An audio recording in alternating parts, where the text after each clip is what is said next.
नमस्कार दोस्तों, मैं शुभम आपका स्वागत करता हूं आपके अपने YouTube channel exam topper with Shubham में। तो जैसा कि आप सभी लोग थंबनेल के माध्यम से समझ ही चुके होंगे कि आज जो हम लोग बात करेंगे किस पे करेंगे। जैसे हम लोगों ने प्रीवियसली बात की थी क्लास 10th की एसएसटी पे, तो आज भी हम लोग एसएसटी को ही देखेंगे। ठीक है, और एसएसटी का आज जो टॉपिक रहने वाला है, लास्ट जो हम लोगों ने पढ़ा था वो क्या पढ़ा था, डेवलपमेंट। उसको हम लोग देख चुके थे और उसमें दो सेगमेंट रह रहे हैं, दो छोटे छोटे सब टॉपिक हैं। एक एचपीआई रह रहा था क्योंकि कल थोड़ी सी क्लास में दिक्कत आ गई थी, तो इसलिए इसको कवर नहीं करा पाए। ठीक है, और इसके साथ एक रह रहा है सस्टेनेबल डेवलपमेंट। सस्टेनेबल डेवलपमेंट, ठीक है।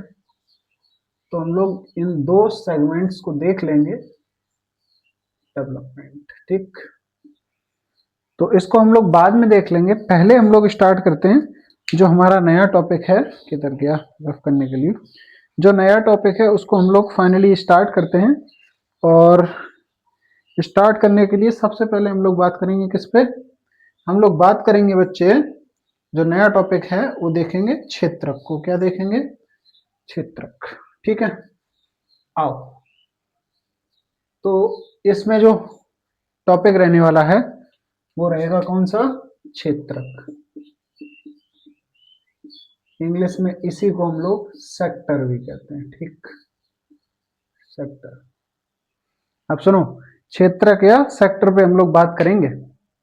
और उससे पहले बात करें, एक एक तरह का तुम लोगों के लिए वो है कि जैसा कि हम लोगों ने सोचा था कि फाइनली एग्जाम तक हम लोग लाइव आने लग जाएं, तो वो क्योंकि अभी तक जो रिस्पॉन्स है उसके अकॉर्डिंग तो मुझे नहीं लग रहा है।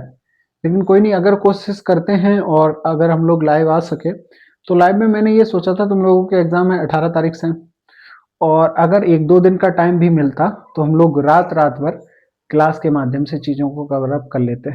खैर, इतना हम लोगों को नहीं लगता है कि चीज़ें हो पाएंगी। बाकी हाँ, इतना ज़रूर है कि अगर इन वीडियो लेक्चर के थ्रू भी आप अपनी रिवीजन कर रहे हो, दैट इज़ इनफ। ठीक है, चलो। तो बाकी अगर सब्सक्राइबर हो जाते हैं फाइनली, जैसा कि मैंने बताया यूट्यूब की पॉलिसी है, तो अगर ऐसा हो जाता है तो हम लोग बेझिझक होके लाइव मिला करेंगे। ठीक है, तो आ जाओ क्षेत्रक सेक्टर पे बात करेंगे। सबसे पहले हम लोग ये जानेंगे ये होता क्या है, ये होता क्या है। उसके बाद हम लोग ये जानेंगे, इसके प्रकार देख लेंगे। क्या देख लेंगे बच्चे? इसके प्रकार देख लेंगे। ठीक, तो पहले हम लोग ये जानेंगे कि बच्चे ये होता क्या है, इसके प्रकार जान लेंगे। ठीक है, और प्रकार के बाद इसकी तुलना क्या देखेंगे? इसकी तुलना। यहाँ पे हम लोग कुछ मोटा मोटा आंकड़ों पे भी नजर डाल लेंगे। ठीक है, और उसके बाद हम लोग चले जाएंगे कहाँ पे? आंकड़ों के बाद बच्चे हम लोग देखेंगे क्या? आंकड़ों के बाद हम लोग देखेंगे जिसको कहते हैं हम लोग कुछ बेसिक टर्म, जैसे कि हम लोगों ने जीडीपी को समझ लिया था उसी में। ठीक है, जीवीए आदि, जैसे जीडीपी के साथ, ये हम लोग पिछली क्लास में समझ चुके हैं, एक होते जी एन पी, इसको देख लेंगे थोड़ा सा, और जीवीए देख लेंगे। क्या देख लेंगे? जीवीए। मेनली हमारा जो रहेगा ना आज का, वो जीवीए पे रहेगा। ठीक है, और इसके बाद हम लोग क्या देखेंगे? इसके बाद हम लोग देखेंगे बेटा जिसको कहते हैं, एक स्कीम चल रही है गवर्नमेंट की, ये तुम्हारी एनसीईआरटी में दे रखी है, जिसको नरेगा के नाम से जानते हैं। ठीक है, मनरेगा कहते हैं इसको। तो मनरेगा का जो एक्ट है, अधिनियम है 2005, वो क्या क्या है, इस पे मोटी मोटी तुम्हें जानकारी होनी चाहिए। इसको हम लोग देख लेंगे और फाइनली हम लोग आ जाएंगे किस पे? इसके बाद फिर फाइनली हम लोग आ जाएंगे जिसको कहते हैं संगठित क्षेत्रक और असंगठित क्षेत्रक। इसके बाद संगठित क्षेत्रक को देखेंगे और असंगठित। ठीक, और उसके थ्रू हम लोगों का ये कवर अप हो जाएगा। ठीक है, तो एक निजी और सार्वजनिक और देखना है, तो यहीं पे निपटा ले रहे, निजी क्षेत्रक और सार्वजनिक। फाइन, इतने हम लोगों को टॉपिक कवर अप करने। इसको बना लो, मैं मार्कर चेंज कर ले रहा हूँ और हम लोग इसी के थ्रू पढ़ते हैं। ठीक है, आओ जल्दी जल्दी से निपटाते हैं। सबसे पहले ये क्या है, ये क्या है?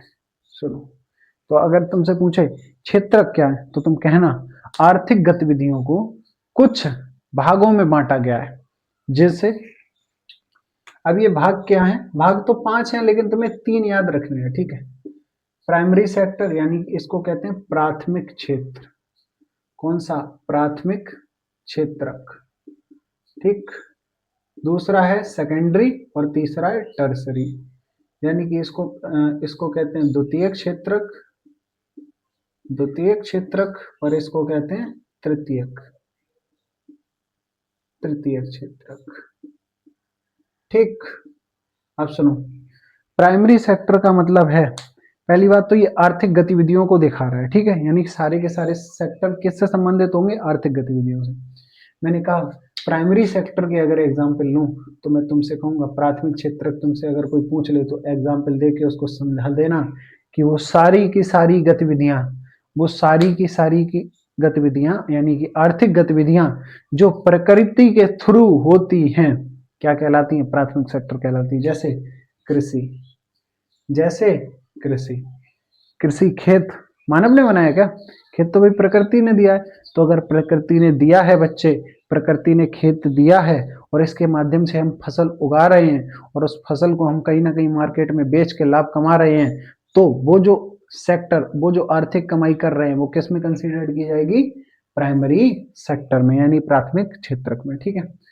मछली पालन इसी में कंसिडर मतलब इसी में इसको कंसीडर करेंगे, चाहे कृषि हो जाए, मत्स्य पालन हो जाए या खनन आदि भी हो जाए, खनन कोयला आदि माइनिंग वगैरह, ये सारे के सारे हम लोग प्राथमिक सेक्टर में रखते हैं। आ जाओ द्वितीय सेक्टर में क्या है, ये देख पा रहे हो ना? एक मिनट चेक करने दो, सारा दिख रहा है, बोर्ड दिख रहा है, परफेक्ट, ठीक है, बेहतरीन। चलो उसके बाद अगर हम बात करें द्वितीय सेक्टर की, तो इसमें इसको हम लोग विनिर्माण सेक्टर भी कहते हैं, विनिर्माण सेक्टर। और विनिर्माण सेक्टर क्यों कहते हैं बच्चे? क्योंकि इसमें चीजों का पुनर्निर्माण किया जाता है। क्या किया जाता है? पुनर्निर्माण किया जाता है। अब पुनर्निर्माण क्यों किया जाता है? जैसे प्राथमिक सेक्टर से मान लो तुमने गेहूं उगा लिए और उस गेहूं को तुम ले गए कहाँ? फैक्ट्री में। पहले तो तुम उसको ले गए गेहूं को मतलब चक्की पे, और फाइनली आटा पिसवाया और उस वो जो आटा है वो पैक होके कहाँ गया? फैक्ट्री में। और उस आटे से क्या बना दिया? उस आटे से बना दिया बच्चे बिस्किट। और जो बिस्कुट बनाया है ये सारी की सारी जहाँ पे मशीन आदि का उपयोग हुआ, यानी कि जो निर्माण वस्तु थी उसमें मैंने फिर से पुनर्निर्माण किया है, तो वो कंसीडर्ड होगी किसमें? जैसे फैक्ट्री आदि में बना माल, ठीक है, फैक्ट्री मशीनरी आदि इसमें गया, ठीक है। उसके बाद तृतीय सेक्टर को हम लोग सेवा क्षेत्र के नाम से भी जानते हैं।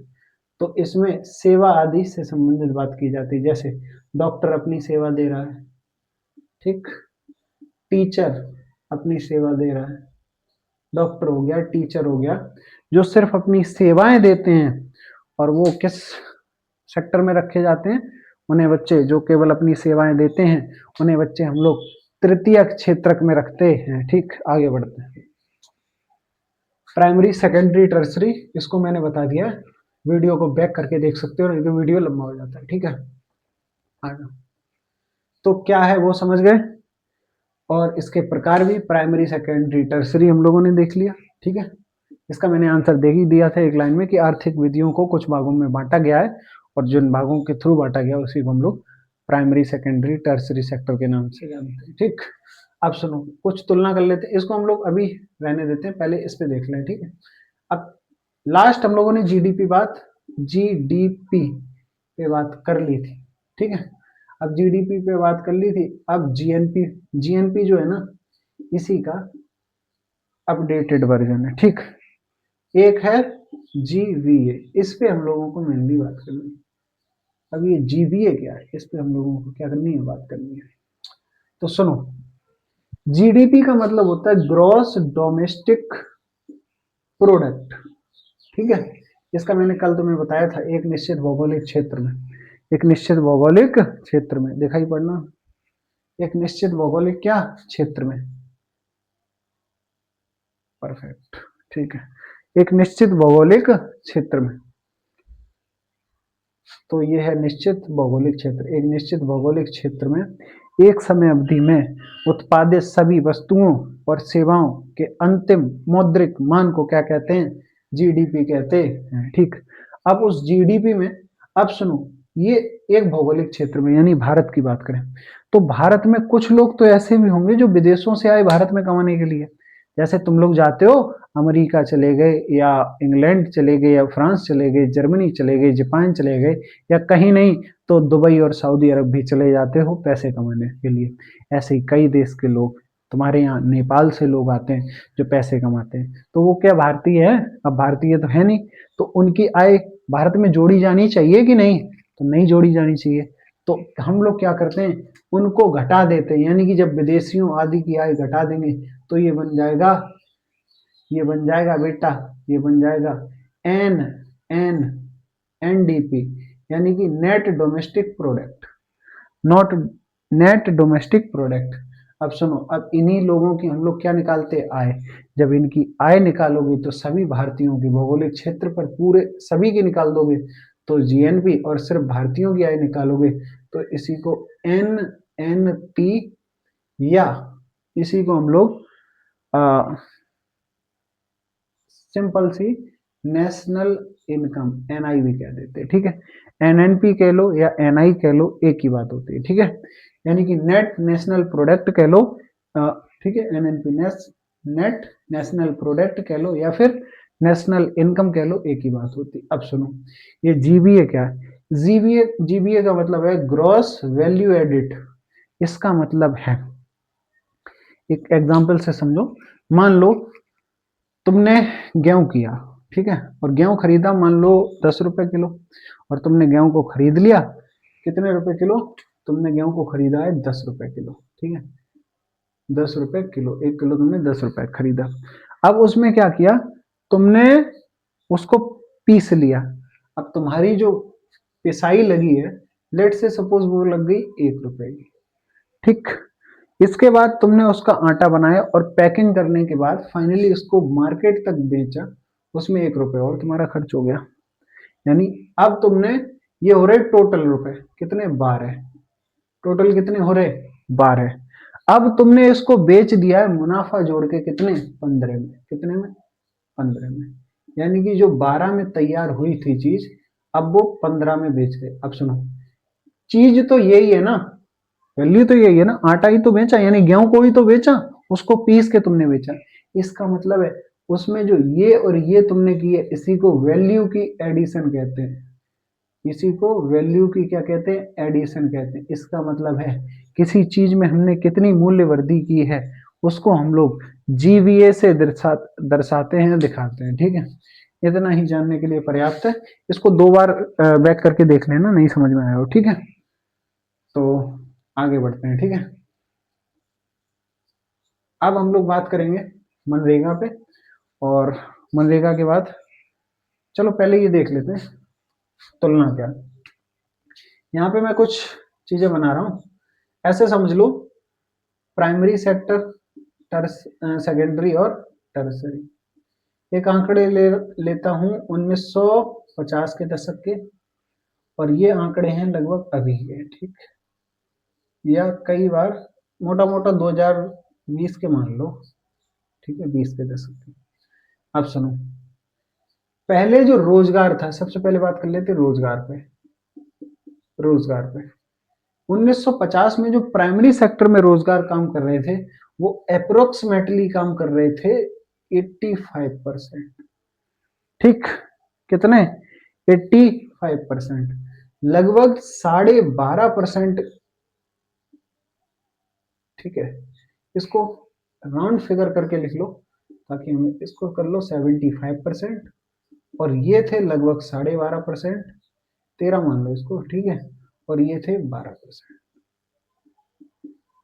इसका मतलब है जब देश आजाद हुआ था उस समय प्राइमरी सेक्टर में खेती आदि जो लोग करते थे उनकी संख्या कितनी थी? 75%। जो फैक्ट्री आदि में काम करते थे उनकी संख्या कितनी थी? 13% ऑफ द टोटल पॉपुलेशन। और जो नौकरियां करते थे उनकी संख्या कितनी थी? 12%। अब अभी का क्या सीन है? लगभग लगभग कृषि में अभी भी लगभग 50%, और कई आंकड़े ऐसे बता देंगे 51% जो जनता लगी है वो लगी है किसमें, कृषि में आज भी। उसके बाद इसमें जो थोड़ा सा बढ़ा हुआ है, लगभग लगभग थोड़ा सा बढ़ गया है, लगभग लगभग कितना मान लो, सेवा क्षेत्र भी बढ़ा है और इसमें भी बढ़ा है। तो इसको लेट से सपोज 13 कर दो, बचे कितना, और 4, क्योंकि ये सेक्टर ज्यादा बढ़ गया है अभी से, क्योंकि जो सेकेंडरी सेक्टर है उसमें यानी कि रोजगार जो है ना उतने के उतना ही है लगभग। अगर इसको राउंड फिगर मान लोगे, इसको अगर हम लोग 15 मान लें तो बचे कितने, 35% इसमें आ गए, ठीक है, 34%, 34% इसमें आ गए। ठीक, ठीक है मेरे लाल नीले पीले, ठीक है। ये अभी के रोजगार के आंकड़े, इनको याद रखना लगभग कि कितने किसमें सेक्टर में जुड़े हुए हैं, ठीक। तो जब देश आजाद हुआ था 1950 में, उस समय प्राइमरी सेक्टर में 75% लोग काम कर रहे थे, आज लगभग 51% काम कर रहे हैं। जब देश आजाद हुआ था 13% लोग फैक्ट्रियों में काम कर रहे थे, आज वहीं बढ़कर संख्या 15% या उससे भी ऊपर चली गई है, ठीक है। और 1950 में 12% लोग नौकरी कर रहे थे, तो आज 34% करने लग गए, ठीक। हाँ, अब हम लोग बात करते हैं किस पे, अब हम लोग बात करेंगे और देखेंगे मनरेगा। मनरेगा, अब सुनो, ग्रामीण लोगों को कार्य मिल सके, काम मिल सके, जिससे वो ग्रामीण लोगों को काम मिल सके, कार्य मिल सके, जिससे वो अपना जीवन यापन अच्छे से कर सके। इसके लिए 2005 में एक अधिनियम लेके आया गया, जिसको मनरेगा के नाम से जानते हैं, ठीक है। इसका पहले नाम क्या था, जो मनरेगा, इसको राष्ट्रीय ग्रामीण रोजगार गारंटी अधिनियम कहते थे, ठीक है। और फाइनली फिर इसको मनरेगा अधिनियम, महात्मा गांधी के नाम पे इसको मनरेगा कहने लगे हम लोग।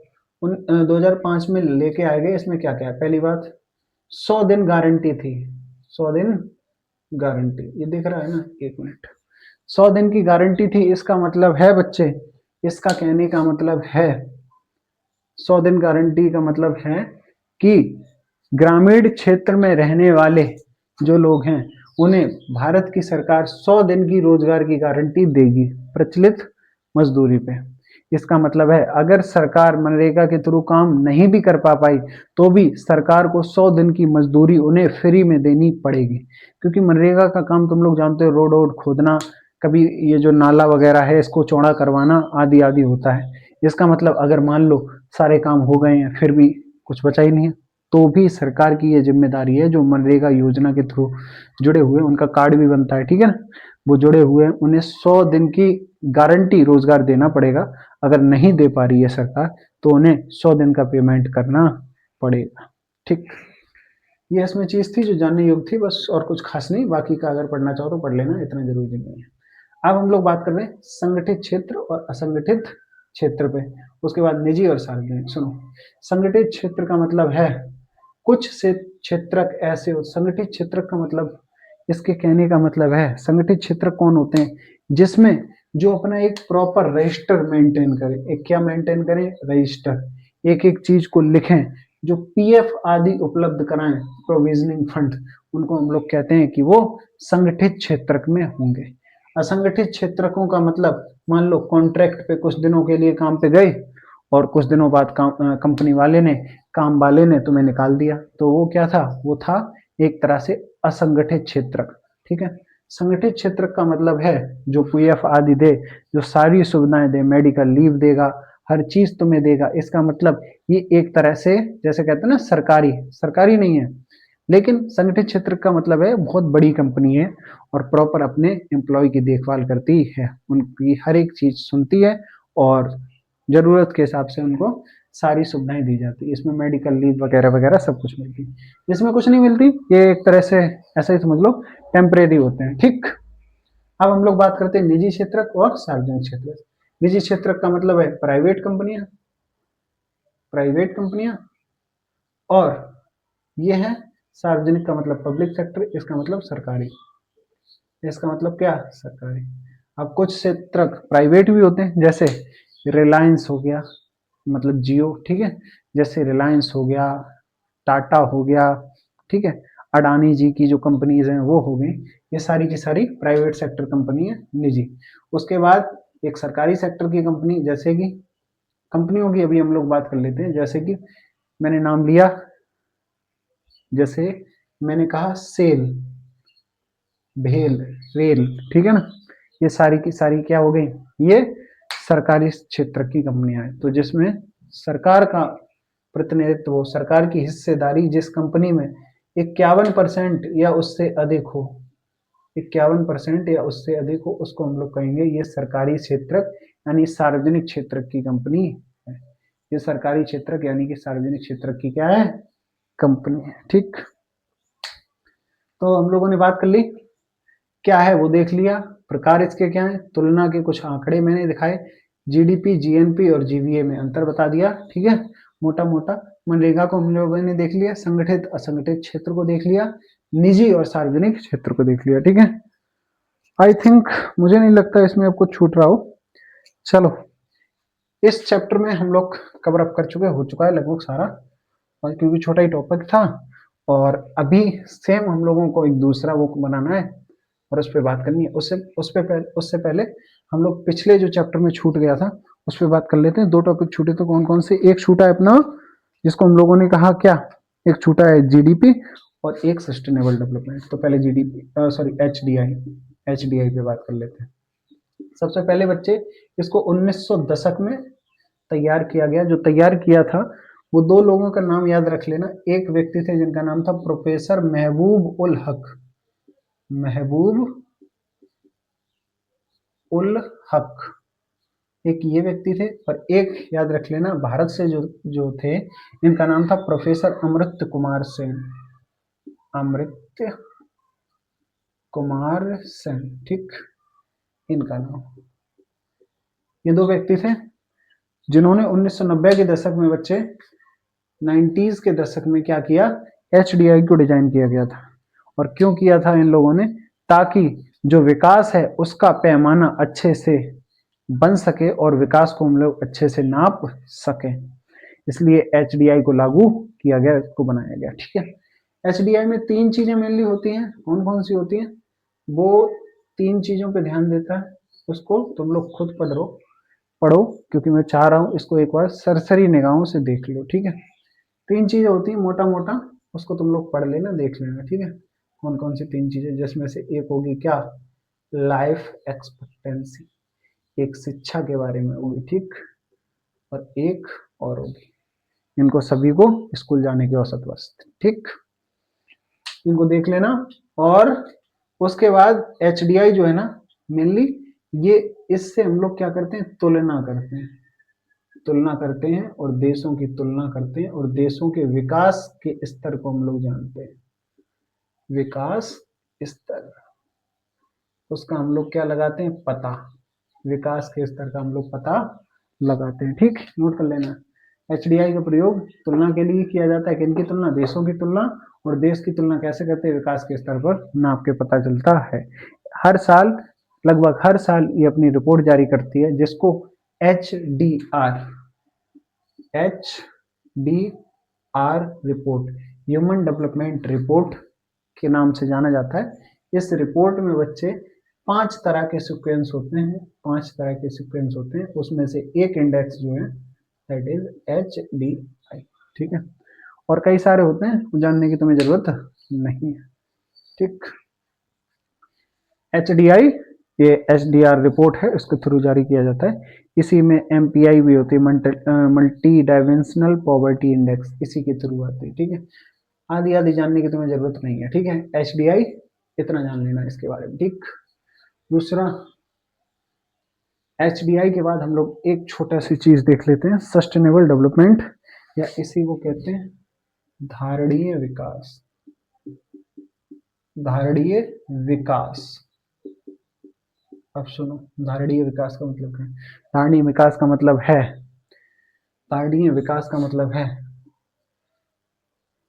कि लोग, कौन लोग, लोग वर्तमान, मैं डेफिनेशन बोल रहा हूँ, लोग वर्तमान पीढ़ी यानी कि जो है ना उसके बारे में, तो वर्तमान पीढ़ी अपनी आवश्यकताओं की पूर्ति इस प्रकार करे कि आने वाली यानी कि भावी पीढ़ी को अपनी आवश्यकताओं की पूर्ति में तनिक भी दिक्कत ना आए। उसका मतलब है ऐसा ना हो कि आज की जो पीढ़ी है सारे के सारे संसाधन वही खत्म कर जाए, आने वाली पीढ़ियों के लिए कुछ बचे ही ना।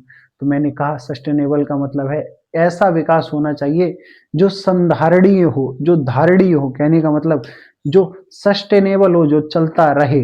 अब वो कैसा विकास होगा जो चलता रहेगा? वो बच्चे ऐसा विकास होगा कि हम सिर्फ अपने बारे में ना सोचें, हम ये भी सोचें कि अगर आज मैं सारा का सारा कोयला निकाल लूंगा तो आने वाली पीढ़ियों के लिए क्या बचेगा। अगर मैं सारा कोयल, सारा जो ईंधन है उसको निकाल लूंगा तो फिर आने वाली पीढ़ियों के लिए क्या बचेगा। तो कहने का मतलब है ना सिर्फ अपनी जरूरत, ऐसा भी नहीं कि अपनी जरूरत को पूरा नहीं करना, अपनी जरूरत को पूरा करना है, लेकिन भावी पीढ़ी यानी आने वाली पीढ़ियों के बारे में भी सोचते रहना है।